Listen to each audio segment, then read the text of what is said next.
Bonjour Jean-Pierre. Bonjour. Je suis absolument ravi de vous accueillir dans mon podcast. J'ai beaucoup de chance, pas autant toutefois que les élèves qui ont eu la chance de vous avoir comme professeur. Donc Jean-Pierre Aurière, vous êtes professeur d'histoire-géographie au lycée Paul-Éluard à Saint-Denis depuis fort longtemps, 32 ans. Et au fil des années, vous avez développé des activités assez surprenantes qui ont en particulier consisté à emmener votre classe chaque année au bout du monde, à la découverte d'une autre culture, à la rencontre de personnes parfois radicalement différentes, et pour transmettre un certain nombre de valeurs dont nous allons en parler. Mais avant d'aller plus loin, je vais d'abord vous laisser vous présenter de la manière qui vous conviendra. Bien, moi je suis professeur depuis 32 ans, 33 même. Voilà, donc c'est mon métier principal, mais la particularité c'est que je n'ai pas fait que ça, puisqu'en fait, brièvement, ma biographie, je suis né en Aveyron, voilà, de milieu modeste, puisque mon père était mineur de fond, et ma mère était femme au foyer, voilà. Et mes grands-parents étaient commerçants. Voilà, dans un petit village de l'Aveyron qui s'appelle Combes. Et puis je suis l'aîné donc de 3 enfants. Voilà, j'ai fait des études d'abord à l'école communale. Et puis mes parents m'ont mis dans un pensionnat. Et donc une école chrétienne, enfin catholique. Saint-Joseph et Sainte-Marie. Donc j'ai fait 7 ans d'internat. Une école avec une discipline assez rigoureuse. Voilà, j'ai eu mon bac, après j'ai fait mes études Sciences Po à Toulouse, des études de droit, et puis ensuite j'ai commencé une thèse en sciences politiques, et puis voilà, ça durait, mais il fallait que je vive aussi, et que mes parents ne pouvaient pas me financer comme ça. D'ailleurs, ils n'ont jamais pu, même s'ils l'auraient voulu. Je me suis débrouillé par moi-même. Et donc là, je pensais un jour que je serais prof d'université. J'imaginais déjà enseigner. C'était un peu une vocation. Et le hasard a fait que je ne pouvais pas attendre. Et donc j'ai passé un concours de catégorie A, un concours de fonctionnaire de la fonction publique, où j'ai été reçu. Donc j'ai fait 1 an d'école aux instituts régionaux d'administration à Lyon. Et après, j'étais parfait fonctionnaire, paraît-il. Bon, voilà. J'ai été muté. J'ai été nommé au ministère de la Défense. Moi qui n'ai pas fait le service militaire, ça tombait bien. Donc voilà, je me suis retrouvé dans un milieu que je ne connaissais pas du tout, avec des militaires du coup. Et moi, j'étais responsable d'un bureau qui s'occupait des contrats juridiques, du matériel de l'armée de l'air. C'était des choses toutes nouvelles pour moi.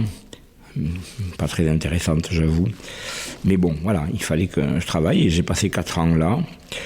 Mais il y avait cette envie qui me tenaillait d'être prof et j'avais l'impression d'être dans une noce. Et je me suis dit, bon sang, je ne vais quand même pas rester toute ma vie dans un bureau, c'est pas possible. Comment je peux sortir de là, quoi.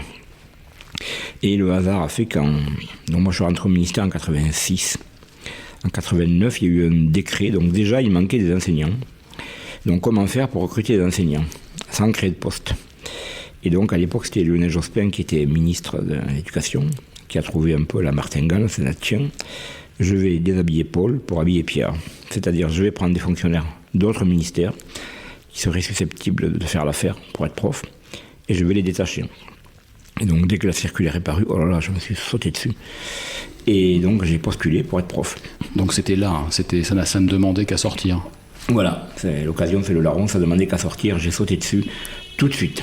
Alors, ce qui avait motivé au départ le fait de devenir fonctionnaire plutôt dans le juridique, si je comprends bien, oui. Et à la défense, c'était l'urgence de gagner votre vie en fait. Voilà, c'était l'urgence de gagner ma vie. J'ai commencé à travailler à 27 ans, donc oui, je pouvais faire une thèse pendant 10 ans, mais pendant ce temps, il fallait vivre. Donc il y avait des contraintes matérielles qui a fait que, à un moment, il a fallu que je travaille. Bon, j'ai réussi mon concours, très bien. J'étais catégorie A, mais tant mieux. Mais voilà, donc... et puis ça s'est avéré être une parenthèse, puisque cette circulaire qui est arrivée à un bon moment, parce qu'au bout de 4 ans, je commençais à trouver, 3 ans, trouver le temps long un petit peu. Et voilà, le problème, c'est que l'éducation me voulait bien, mais le ministère ne voulait pas me lâcher. Parce qu'évidemment, il perdait un fonctionnaire. Donc, vous étiez bien noté. Oui, c'est ça, mais c'est-à-dire que voilà, j'avais l'impression d'être une marionnette avec quelqu'un qui tirait d'un côté, l'autre qui tirait de l'autre. Et voilà, donc je voulais absolument partir.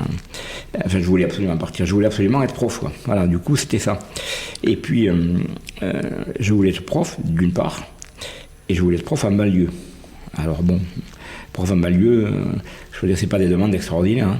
Hein. Bon, moi, j'étais bizarre, je voulais être prof en banlieue parce que j'avais l'impression que là, j'avais des choses à faire.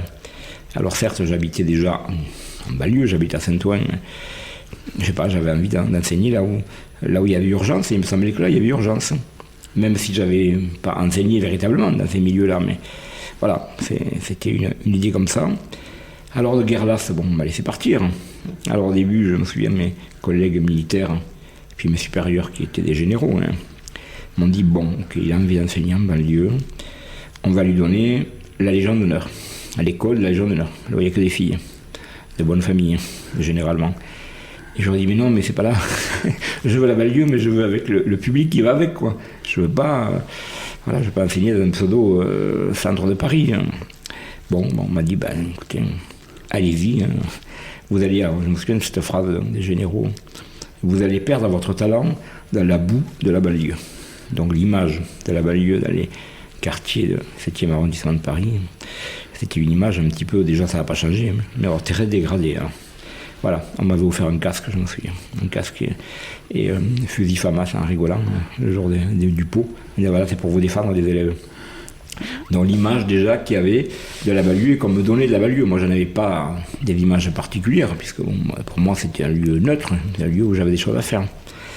Et voilà comment je suis sorti un petit peu de l'éducation, de la défense. Alors après, quand j'y réfléchis à cette envie de devenir prof, elle remonte à loin en fait. Parce que moi j'ai été marqué d'abord par mon instituteur, qui était vraiment l'instituteur républicain. Petit village, classe unique. Hein. Voilà, l'instituteur qui faisait l'histoire, la géographie. Les leçons de choses, je me souviens des leçons de choses où on se baladait à la forêt, on ramassait les châtaignes, les pommes, tout ça, voilà, on disséquait tout ça. Donc ça m'avait marqué. Une chose qui m'a marqué aussi, c'était le 11 novembre, chaque année, donc, c'était férié pourtant, mais l'institut nous amenait, on devait ramener un bouquet, je me souviens, chacun devait ramener un bouquet à l'instituteur.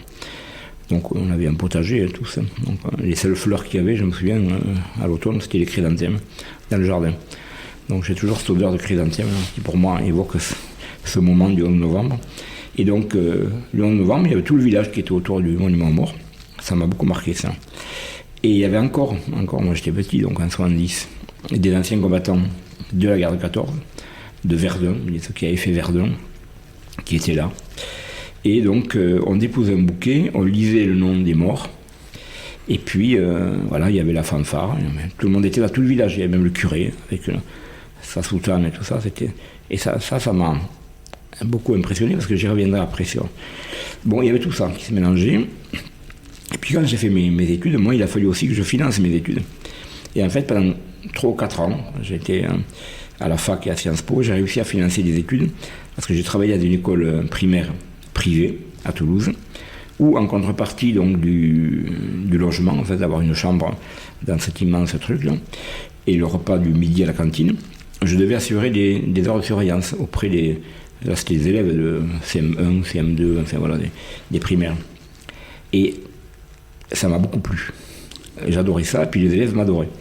Et puis la directrice, donc, quand elle a vu que j'aimais ça, je sais pas pourquoi, c'est comme ça, hein, elle m'a laissé sa classe, peu à peu. Alors j'ai inventé des cours. Je faisais des cours à mes élèves de CM2. Ça a duré 2 ans. Et c'était avec un succès et un plaisir extraordinaire. Bon, puis après ça s'est arrêté.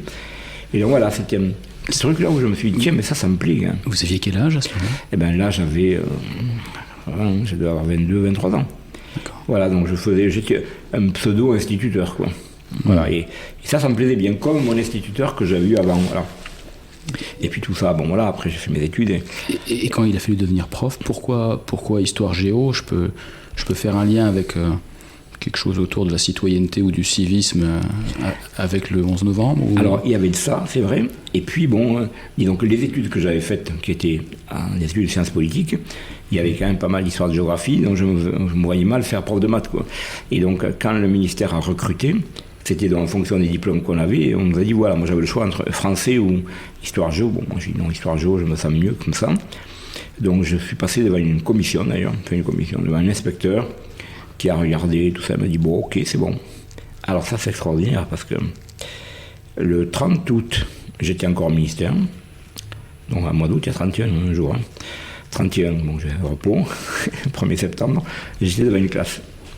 De lycée, dans le lycée Le Corbusier, c'est là où j'étais resté 1 an, en stage, on dira, tout seul, devant une classe, sans avoir aucune formation. Il faut être solide quand même, parce que c'est pas évident. On trouve une classe de gamins, on ne connaît pas le programme, on ne connaît pas la population, on ne sait pas comment. Et bien on se débrouille, voilà. Sans aucun soutien extérieur. Aucun.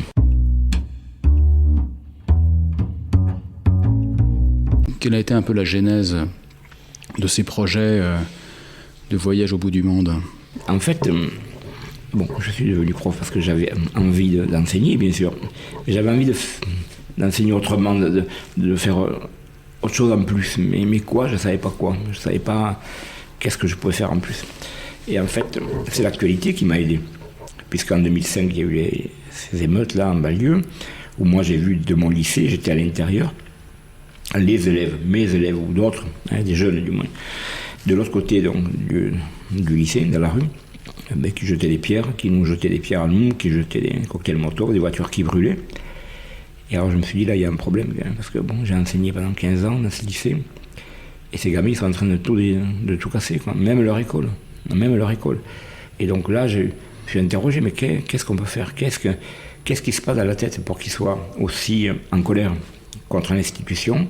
Qu'est-ce qu'on n'a pas su faire? Qu'est-ce qu'il faudrait faire? Voilà. Donc c'est le début d'une réflexion que j'ai menée moi avec d'autres collègues aussi. Et on est arrivé finalement à la réflexion suivante, c'est de se dire, bon, ces gamins qui sont français, c'est comme ça. Ils sont français, voilà, très bien. Mais dans le regard des autres, ils ne se sentent pas français. Il y a une fragilité qui est là. Et donc comment on peut essayer de leur donner cette sensation, enfin, véritable sensation d'être français, véritablement français. Et alors je me suis dit, voilà, si on les extrayait de leur milieu dans lequel ils sont, avec toutes les contraintes qui sont sur eux, et qu'on allait dans un autre pays, voir également des problèmes que ce pays a connus, comment il a réussi à les résoudre. Donc avec une autre problématique, à l'étranger, peut-être que les élèves subiront un décentrement un petit peu, et nous avec. Et on a choisi, alors évidemment, c'est beau de rêver de faire des voyages. Après, dans la réalité, il faut le financer, le voyage. Et au lycée Paul-Éluard, certes, il y avait des voyages, mais c'était des voyages linguistiques, essentiellement. C'était pas des voyages que j'ai appelés des voyages d'études, c'est-à-dire sur un thème particulier. Donc on a cherché un petit peu, pas loin d'abord, parce que pas loin, pas cher, et on a trouvé l'Irlande. L'Irlande, c'était le cas d'école parfait, avec 2 communautés qui se sont affrontées, qui réussissent à faire la paix, les accords du Vendredi Saint. Et donc on s'est dit, bon, on va aller là-bas, rencontrer aussi bien les catholiques que les protestants. Donc on va faire un travail en amont, donc c'est pas un voyage linguistique, même si, ils vont parler anglais de fait. C'est pas un voyage touristique, loin de là, c'est un voyage d'études. Voilà. Et c'est un voyage de rencontre, surtout. De rencontrer des gens, de rencontrer des lycéens. Et voilà, donc, on a proposé ça au lycée. C'était un peu dubitatif quand même. Bon, on leur a dit, écoutez, c'est 1 semaine, 8 jours, ça coûte pas cher. Bon, le lycée a dit, bon, ok, allez, allons-y. Et donc, nous sommes partis avec une classe. Donc, j'ai encore tous les noms et tous les visages dans la tête. Et la majorité de ces élèves, je les vois encore. Donc 2 ou 3 en particulier, j'en reparlerai après. Et donc voilà, on a passé 1 semaine absolument extraordinaire. Extraordinaire au point de vue humain, même moi, ça m'a profondément touché. Alors, outre le rapport prof-élève en dehors de la classe, donc ça c'est extraordinaire, mais les gens qu'on a rencontrés, des gens qui ont subi des tortures, qui ont subi 20 ans de prison, enfin, la réalité de la vie du monde, en fait. Les élèves ont touché ça du doigt. Et en fait, il y a une chose qui m'a beaucoup bouleversé, c'est qu'on a rencontré un paramilitaire nord-irlandais qui était donc du côté anglais, qui est pro-anglais, loyaliste. Et donc son travail, il était sniper, donc c'était de tuer des militants de l'IRA catholique. Voilà. Donc il a dû en tuer pas mal, puisqu'il a pris 300 ans de prison, puisqu'en Angleterre, on empile les peines de prison. Et au bout de 20 ans, il a été libéré. Après les accords du Vendredi Saint, donc on a libéré tous les prisonniers politiques. On a rencontré cet homme.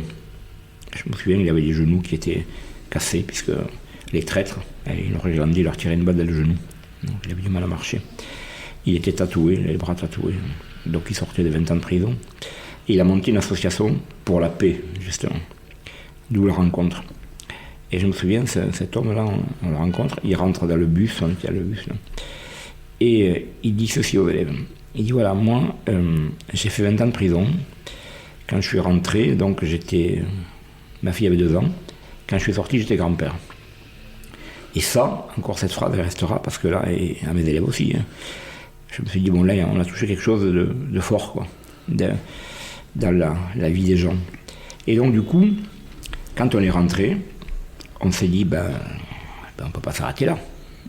Il y a tellement de problématiques dans le monde qu'il faut qu'on aille voir ailleurs, quoi. Qu'en est-il du retour, justement? C'est-à-dire que cette semaine, elle a permis une ouverture sur le monde, elle a permis une mise à distance aussi, ou un décentrement, comme vous disiez, par rapport à leur propre contexte, leur propre problématique. Qu'avez-vous pu observer ensuite de leur réaction ou de leur comportement après ce voyage? Quelle trace ça laisse finalement? En fait, c'est un petit peu comme une bombe à retardement finalement. Parce que sur le moment, alors oui, je pense qu'il y a de la maturité qui est arrivée. C'est évident, quand on a eu des rencontres comme ça, il y a de la maturité qui arrive. Et au fur et à mesure que les années passent, il y a quelque chose qui germe en eux. Des problèmes du monde, des problématiques du monde. Et ce voyage-là, par exemple, ce premier voyage, il a fait naître 2 vocations. J'ai un de mes élèves qui s'appelle Vladimir, qui a fait des études de sciences politiques à Paris 8, tout ça. Puis au bout de 2 ou 3 ans, il m'appelle, il m'a dit, écoute, là, j'ai des fourmis à les pieds, j'ai l'impression que je suis dans une impasse, il faut que je fasse quelque chose. Et je veux apprendre l'anglais, donc il faut que je parte. Et donc il cherche, et puis il me rappelle, il m'a dit, écoute, j'ai pris un billet aller seulement, pour un endroit où si j'ai plus envie, je ne pourrais pas revenir, je m'en vais à Nouvelle-Zélande. Donc il est parti, 9 mois en Nouvelle-Zélande, tout seul, sans un sou. Et là, il a découvert le monde. Il a été obligé de travailler dans une auberge de jeunesse pour avoir des sous, rencontrer des gens et tout ça. Là, il a expérimenté le voyage. Le voyage, qui est aussi, moi je leur ai dit après aux élèves, le voyage, c'est aussi un voyage intérieur, à l'intérieur de soi. De se trouver des ressources quand on est tout seul et tout ça. Et puis après... Pardon, excusez-moi, je vous interromps. En dehors de la semaine en Irlande du Nord, donc pour cette édition fondatrice, vos élèves, ils n'avaient jamais eu l'occasion de voyager? Non, ces élèves-là, en général, ne voyagent pas. Ou alors c'est uniquement la banlieue, enfin le quartier, la cité, le bled de la cité. Sinon, il y a un effet tunnel, c'est-à-dire qu'il n'y a rien entre. Certains ne connaissent pas la France dans ses provinces, enfin en dehors de la banlieue parisienne. Donc effectivement, se retrouver dans un pays étranger, c'était aussi une perte de repère, même si l'Irlande, c'est pas le Japon non plus, on est quand même en Europe. Donc voilà, tout ça pour vous dire que ces élèves-là... Cette édition fondatrice a été si forte que 30 ans après, non pas 30 ans après, 17 ans après, ou 15 ans après, oui. Vous connaissez encore presque tous les noms des élèves, oui. et que vous avez fait naître 2 vocations. Voilà, et alors, je voudrais parler du deuxième, parce que là c'est quand même plus spectaculaire. Il s'appelle Abdelrazak, il se reconnaîtra peut-être. Ça a été pour lui qui était à la Ballieu, là, quelque chose de fondateur. C'est-à-dire qu'il est parti à Erasmus tout de suite après, à Valence. Ensuite, il est parti au Canada, à Montréal. Après, il a trouvé du boulot à Santiago du Chili. Après, il a embrayé à Prague, où il a trouvé une copine qui est devenue sa femme. Et maintenant, il est à Shanghai. Voilà un exemple d'un élève, je lui ai dit, mondialisé. Et le hasard a fait que, ça c'est pas le hasard, cet été, il m'appelle, il me dit, voilà, je rentre de Shanghai, je vais me marier, je me marie à Prague, et je voudrais que tu sois là. Voilà. Donc la boucle est bouclée. Et je me souviens, on était à Prague sur la Vltava, là, le fleuve, là, il avait loué un bateau. Il m'a dit, voilà, c'est symbolique, je suis parti en Irlande avec toi, tu m'as sorti de mon truc, et maintenant je t'invite et tu es à mon mariage avec une Pragoise dans un bateau où il y a donc des Chinois, où il y a des Marocains, où il y a le monde entier. Voilà. Magnifique. Donc ça, c'était l'édition fondatrice, donc 2007, c'est ça, hein? Oui, c'est ça. Et depuis, il y a eu un voyage, je crois, chaque année, sauf peut-être l'année du Covid. Voilà, il y a eu un voyage chaque année, sauf en 2010 où il y a eu une épidémie, alors, je sais pas, c'est le SRAS, je crois.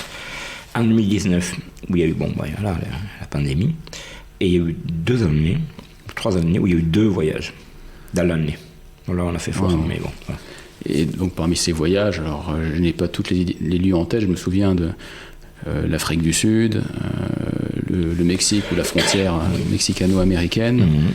Il y en a eu sur tous les continents. Oui, il y en a eu sur tous les continents, en fait, plusieurs en Afrique, oui, Afrique du Sud, le Gabon, Madagascar, en Amérique latine, dans le Guatemala, donc le Mexique, effectivement, le Chili. Voilà, je vais en oublier.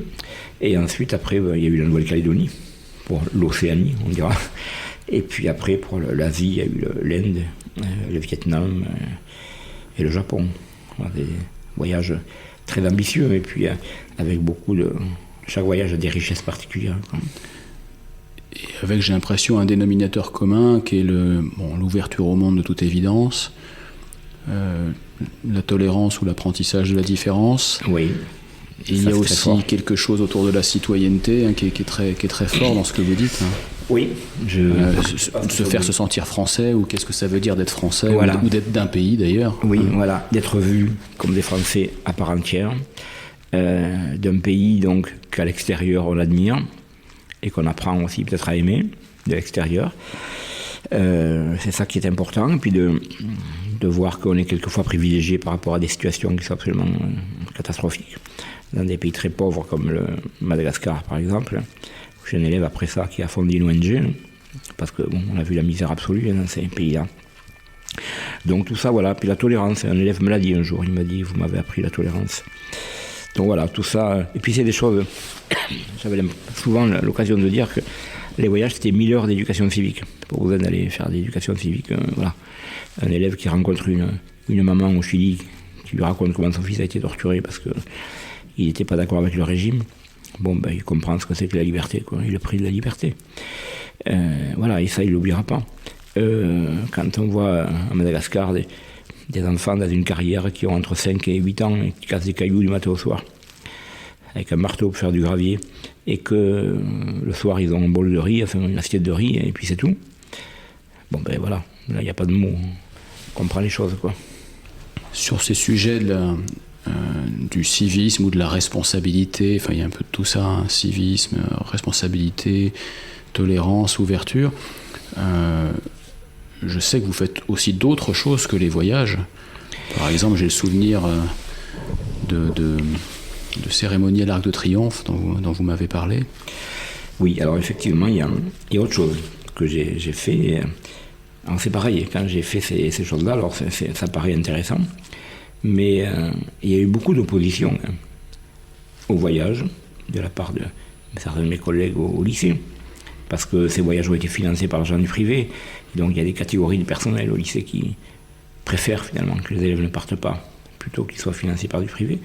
Mais de la même façon, quand j'ai décidé d'amener des élèves pour qu'ils se sentent français, là, finalement, dans un bain de République, dans des lieux emblématiques, alors que ce soit le Mont Valérien ou alors là, à l'Arc de Triomphe, où tous les jours à 18h30 il y a la cérémonie du ravivage de la flamme. Et j'ai amené la première fois une classe avec un élève qui portait le drapeau de la flamme avec les gants blancs, et d'autres donc qui ont déposé une gerbe et qui ont ravivé la flamme. C'est très solennel, très codifié, très fort. il chante la Marseillaise aussi. À la fin, je me souviens de cet élève, il s'appelait Abinat, il était d'origine sri-lankaise. Il est venu vers moi, presque dans mes bras, en pleurant quasiment, en me disant « Monsieur, c'est la première fois que je me sens français ». Et donc là, je me suis dit, là, je tombe juste. C'est comme ça qu'il faut faire. Même si d'aucuns me disent « Ah oui, mais tu te rends compte, le drapeau tricolore, c'est n'importe quoi, la Marseillaise, c'est n'importe quoi, c'est quasiment du Front National ». Voilà, moi je leur ai dit, c'est justement, si on ne fait pas ça, c'est le Front National qui va récupérer tout ça. Donc le drapeau français, c'est le drapeau de la République, je suis désolé, mais c'est comme ça. Et l'appartenance et l'identité, ça passe par des rites. Et ça passe par des rites. Et ça, c'en est un.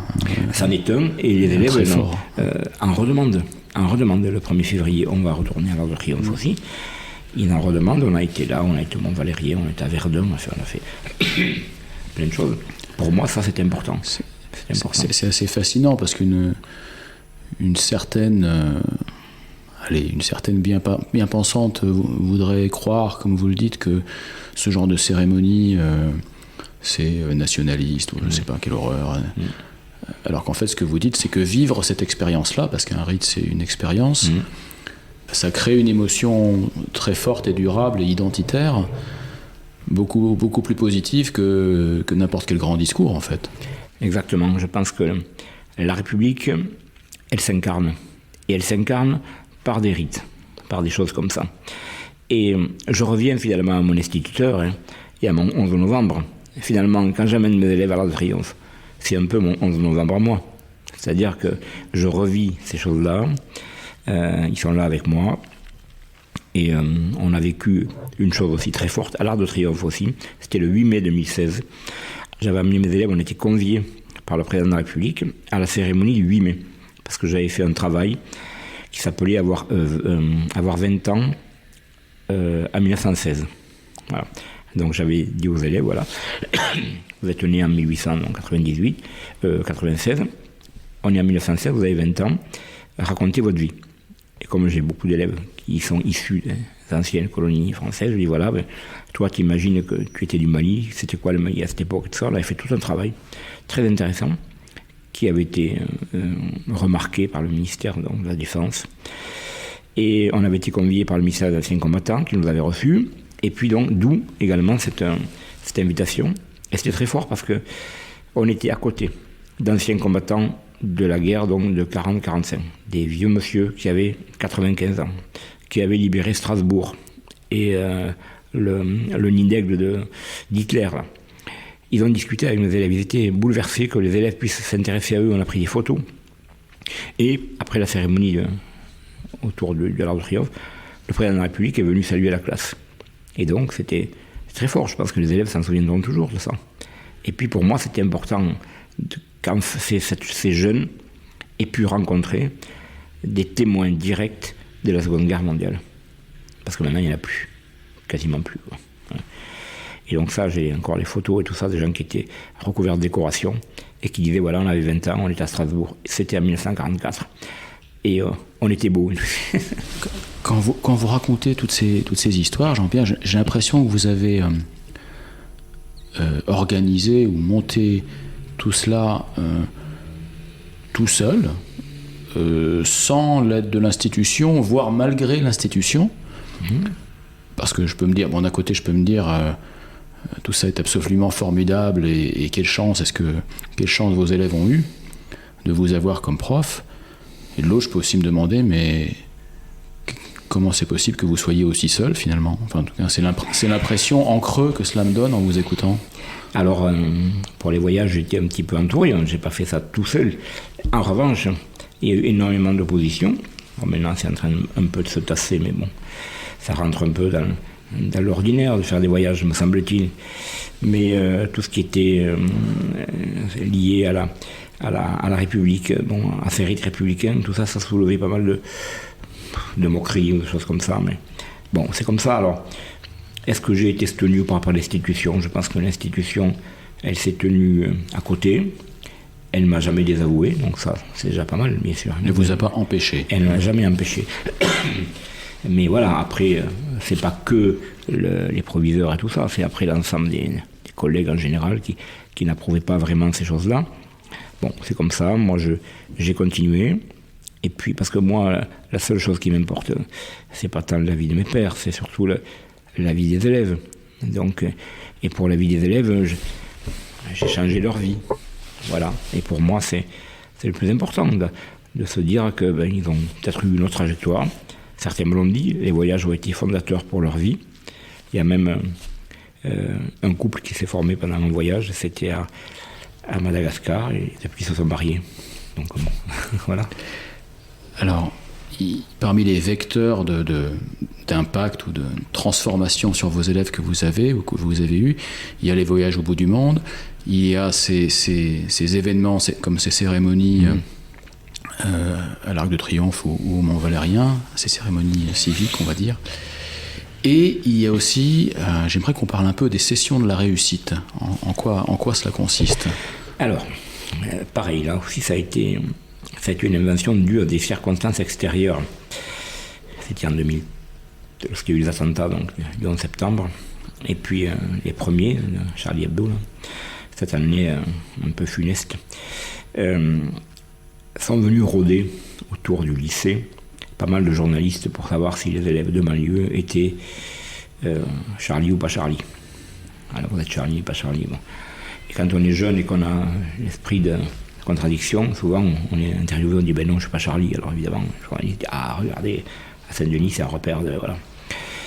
Et il se trouvait que j'avais invité en début de janvier, après les attentats du 11 septembre, mais ça on l'avait pas prévu, Liam Thuram, qui est venu au lycée parler des élèves, de sa fondation, de la tolérance et tout ça. Alors évidemment, c'était après les attentats, donc c'était normalement confidentiel. Il y a eu un forcing de la part de certaines chaînes pour assister à l'entretien. Bon, pour ne pas la citer, une chaîne en continu qui s'y est invitée, de force quasiment. Et en fait, voilà, elle a assisté au débat et tout ça, elle a tout filmé. Et puis, quand c'est passé après sur une chaîne, de ces 2 heures et demie d'entretien, il est resté juste une petite minute où, à un moment, Liam Thuram dit qui n'est pas Charlie. Alors il y a la moitié de l'amphi, c'était dans l'amphi, qui lève le doigt. Et donc Liam Thuram dit ben non, mais c'est pas grave, on va discuter. Pourquoi ? Après tout, il faut discuter, pourquoi vous n'êtes pas. Et donc voilà, il a dit oui, mais moi, le prophète, ça si. Alors on a discuté et c'était très intéressant. Mais les médias, en fait, ce qu'ils retiennent, c'est qui est Charlie ou pas, donc les élèves lèvent le doigt, n'est pas Charlie, et ça s'arrête là. En fait, on est en plein dans le biais de confirmation, c'est-à-dire sur 2 heures d'entretien, ils retiennent ce qui va confirmer tout à fait. Leur opinion, leurs croyances, leurs préjugés, et tout ce qui ne colle pas avec, exactement. On l'oublie. Et ça m'a tellement mis en colère que je me suis dit, bon, je vais aller voir le président de la République. Bon, vous avez des méthodes assez efficaces, Jean-Pierre. Voilà. Alors, j'ai pas vu lui, mais j'ai vu son conseiller pour l'éducation, qui m'a écouté gentiment, qui m'a reçu déjà. Et bon, au bout de l'entretien, j'ai dit, écoutez, on ne peut pas... l'image que les élèves de banlieue ont, c'est catastrophique. Hein. Je lui ai demandé de venir. J'ai dit, venez dans ma classe, venez voir. C'est quand même pas un repère de... Bon, je pense qu'il n'a pas trop saisi, mais je pense qu'il y avait une panique au sommet de l'État. À ce moment-là, je crois que je ne pouvais pas m'imaginer. Et il m'a dit, mais dans votre classe, il n'y a pas des élèves qui seraient susceptibles de partir en Syrie. Bon, je me suis dit, bah alors si c'est ça, là vraiment, je crois qu'il n'y a rien à faire. On part de loin. On part de loin. Et alors, j'ai fait une lettre ouverte au président de la République, un peu colérique, là, qui a été publiée par l'Obs. Il l'a lu, cette lettre, puisqu'il m'a répondu, le président. Et il y a d'autres personnes qui l'ont lu. Donc là, on est en 2015. Hein. Voilà, en 2015. Qui m'ont contacté, qui m'ont dit, écoute, voilà, nous, on est des entrepreneurs, des chefs d'entreprise, des avocats, des médecins. On a envie de faire des choses pour la banlieue. Parce qu'on croit que les élèves, c'est pas tous des... Voilà. Et donc, si les politiques ne veulent pas vous écouter, nous, on peut faire des choses avec vous. Et c'est à partir de ce moment-là que ces gens sont venus autour de moi et que j'ai fondé donc les sessions de la réussite, ce nom que je lui ai donné. C'est-à-dire que ces élèves volontaires sont encadrés par des gens complètement bénévoles, complètement bienveillants, pour leur donner un petit peu les codes. Parce qu'entre la banlieue et Paris, c'est quand même tout à fait différent, il faut s'en rendre compte. Les codes, les manières de réussir, de se présenter, de parler, enfin des choses qu'on n'apprend pas au lycée, évidemment. Ce déficit culturel, par exemple. Et donc, ça se fait, ça, tous les samedis, une fois par mois, en gros, une fois toutes les 3 semaines, dans un lieu qui n'est pas le lycée, hein, pour bien marquer la différence, donc des élèves volontaires qui viennent le samedi après-midi et passent des heures de cours avec des gens que je remercie d'ailleurs parce que c'est des gens qui sont bénévoles et qui viennent de loin quelquefois. Et ça se passe à Saint-Denis ou à Aubervilliers. Eux viennent de Meudon ou de Fontenay-aux-Roses, ailleurs, quoi. Le samedi, gratuitement.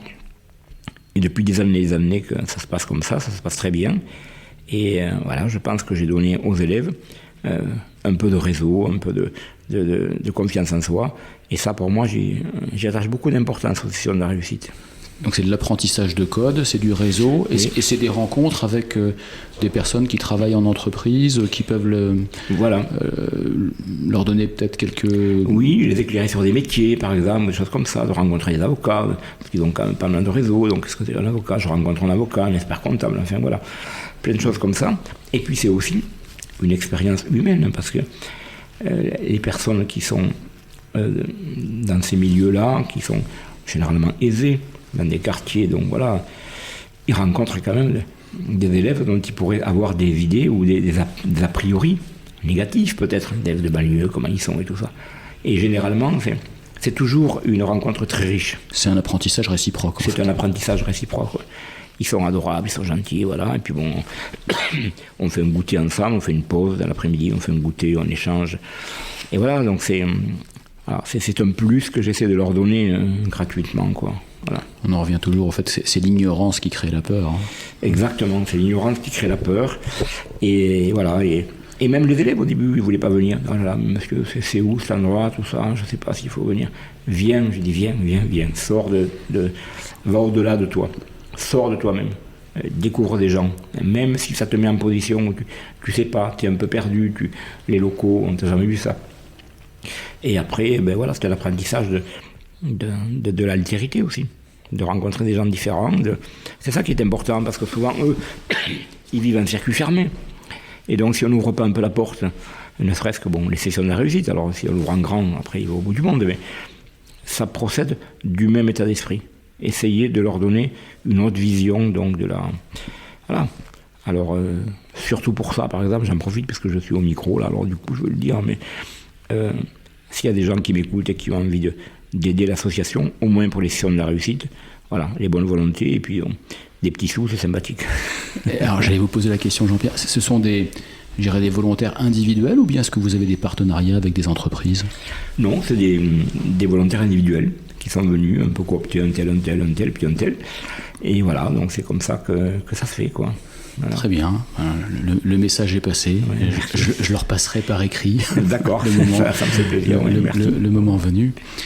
Et parlons un peu de l'avenir maintenant. Alors, déjà, vous partez où cette année? Alors on s'en va en Équateur, c'est le voyage qu'on n'a pas fait, parce qu'on aurait dû faire. Vous imaginez un petit peu qu'à 2 semaines du départ, tout était calé, les hôtels, les machins, les rencontres, tout. C'est le confinement, donc voilà. Les élèves, c'était terrible pour eux, les élèves de terminale, donc c'était ou cette année ou jamais.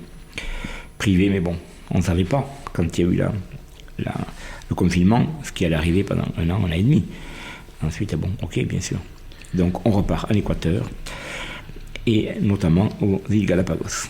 Alors là, on n'est plus du tout sur la paix entre communautés ou la tolérance, là c'est autre chose. Alors c'est autre chose, parce que au fil des voyages, j'ai eu l'occasion, par exemple, et c'est une inflexion aussi qui est très importante, de rencontrer ce qu'on appelle les peuples dits premiers, par exemple, et de vivre, quand c'était possible, avec eux, une partie du temps. Parce qu'ils ont plein de choses à nous apprendre. Dans ce monde qui est dévasté par l'économie et par l'être humain, on s'aperçoit que finalement, les gens qui ont gardé les pieds sur terre et la tête un peu dans les étoiles, ce sont ces peuples dits premiers qui vivent sur la terre sans la gaspiller. Et on a eu plusieurs expériences très fortes, notamment quand on a vécu chez les Kanaks, dans la tribu, où on a vu comment ils vivaient avec les produits de la terre et puis de la rivière et tout ça, avec les Mapuches dans le sud du Chili également, quand ils vont couper un arbre, ils s'adressent à la nature en disant voilà, on va prendre un arbre parce qu'on a besoin d'un arbre, ou avec les Pygmées au cœur de la forêt équatoriale. Ils ont beaucoup de choses à nous apprendre, Et donc, il y a eu une inflexion, effectivement. Dès qu'on peut le faire, eh bien, on passe du moment chez ces peuples premiers et on essaie de s'enlever toutes ces habitudes et garder l'essentiel. Donc, et ça, les élèves, évidemment, c'est décoiffant, cette histoire. Mais c'est tellement fondateur, quoi, de retrouver les liens avec ce que les Sud-Américains appellent la terre-mère, quoi. La terre-mère ou Gaïa. Voilà, c'est ça. Beaucoup en question récemment avec le décès du philosophe Bruno Latour. Voilà, c'est ça. Ou la Pachamama, comme disaient les Indiens. Ouais, la sagesse, qu'est-ce que la sagesse des peuples premiers a à nous apprendre sur les conditions de l'habitabilité de la terre et complètement. Quand on le lien avec la nature. Chez les Mapuche, on a été hébergé aussi par un chaman, un grand chaman. Et alors c'était quand même extraordinaire parce qu'avant d'aller au Chili, ce chaman était venu à Paris, à l'UNESCO, prononcer un discours, et donc il est venu au lycée. Alors je sais pas, le choc culturel de voir un chaman venir au lycée. Voilà, déjà quand il est sorti de la voiture, il m'a dit: est-ce que je peux traverser la cour pieds nus? C'était en février quand il faisait froid, parce que je veux toucher la terre et tout. Alors, je me suis dit: oula, traverser la cour pieds nus avec les élèves, on se demandait qu'est-ce qui se passe. Je me dis: mais non, c'est goudronné, là, la terre, c'est pas possible. Et donc on était dans ma classe là. Et il nous a fait mettre en rond, il s'habillait avec les plumes du condor, tout ça. Il fait des prières et tout, et puis là, il a, je sais pas, béni ou consacré un verre d'eau, après il l'a bu, après il nous a postillonné dessus, tout ça. C'était quand même là quelque chose de très différent. Heureusement que l'inspecteur passait pas ce jour-là. Hein. Oui, parce que là, il se demanderait, mais ce profil est complètement marteau. Voilà. Mais voilà, il y a un de mes scènes que je remercierai jamais assez, qui s'appelle Olivier Pellat, qui me disait: ce qui me plaît chez vous, c'est que vous faites des choses complètement dingues. Et donc, voilà, c'est ça qui est extraordinaire. Et donc, oui, je sors de l'ordinaire, c'est sûr. Hein. Mais voilà, c'est quand on fait des choses un peu extraordinaires que on peut atteindre les gens aussi, voilà.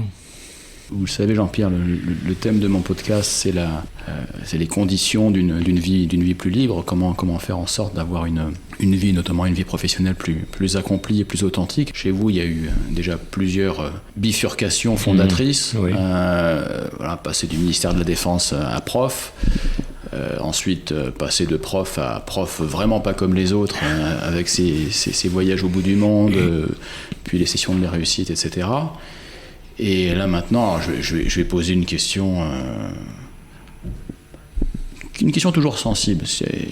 Voilà, vous avez dit que vous aviez 63 ans. Tout à l'heure, avant que j'appuie sur le bouton on du micro, vous avez prononcé le mot de retraite. Comment est-ce que vous voyez votre propre avenir et quelle vision vous avez? Qu'est-ce que vous avez déjà prévu d'en faire?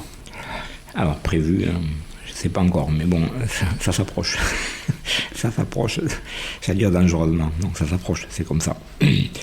Donc, si je suis en bonne santé, si ceci ou si cela, et les voyages continuent, normalement, je prendrai ma retraite au bout de mes 67 ans. Dès que j'aurai 67 ans, on me dira de partir.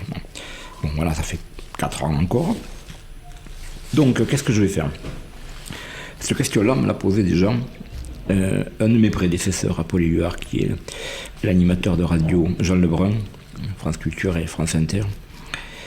J'ai déjeuné avec lui il y a quelques semaines. Et en fait, il m'a connu parce que le hasard a fait aussi que je suis devenu aussi un personnage de roman.